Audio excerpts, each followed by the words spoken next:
आपकी एक और पहल है जिसको पूरे प्रदेश में मुझे लगता है कि मॉडल बना देना चाहिए। गांव बाजार, लाइवलीहुड ऑन व्हील्स, महिला सशक्तिकरण का ये सबसे मजबूत मॉडल है। इसमें कितनी तेजी आई है अगर गांव की इकोनॉमी की बात करें, और क्या जो बदलाव है वो दिखाई दे रहे हैं? देखिए, ये भी हम लोगों ने राष्ट्रीय आजीविका मिशन के अंतर्गत ही इस मुहिम की भी यहाँ पे शुरुआत की, और जिसका मैं पूर्णतः क्रेडिट अपनी टीम को देना चाहूंगा। ये उन्हीं की मेहनत का जो है प्रतिफल रहा कि हम लोगों को इसमें कामयाबी मिली। फर्स्ट फेज में हमने यहाँ की 250 ऐसी दीदियां थी जिनको चिन्हित किया, और हम लोगों के जो ग्रामीण बाजार है और सेमी अर्बन ऑलमोस्ट है, वो ग्रामीण क्षेत्र बट नगरीय जैसा उनका स्वरूप हो चुका है।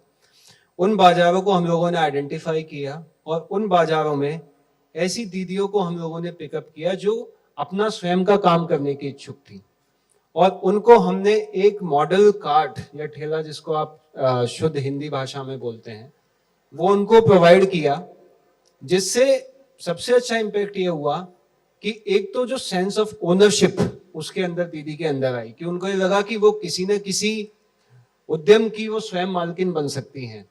दूसरा, जब ग्रामीण बाजार में वो खड़ी होती हैं तो एक जो लिक्विडिटी डेली की जो मार्केट की होती है वो उसे प्राप्त होती है। कि अधिकतर जैसे उदाहरणतः जो हमारा सठियाव बाजार है, रानी की सराय बाजार है, उसमें हमारी एक दीदी जलेबी की दुकान किया करती थी, मतलब एक ठेला ही लगाती थी, बट उसका स्वरूप वैसा नहीं था जैसा हमने उनको डिजाइन करके राष्ट्रीय आजीविका मिशन के अंतर्गत दिया।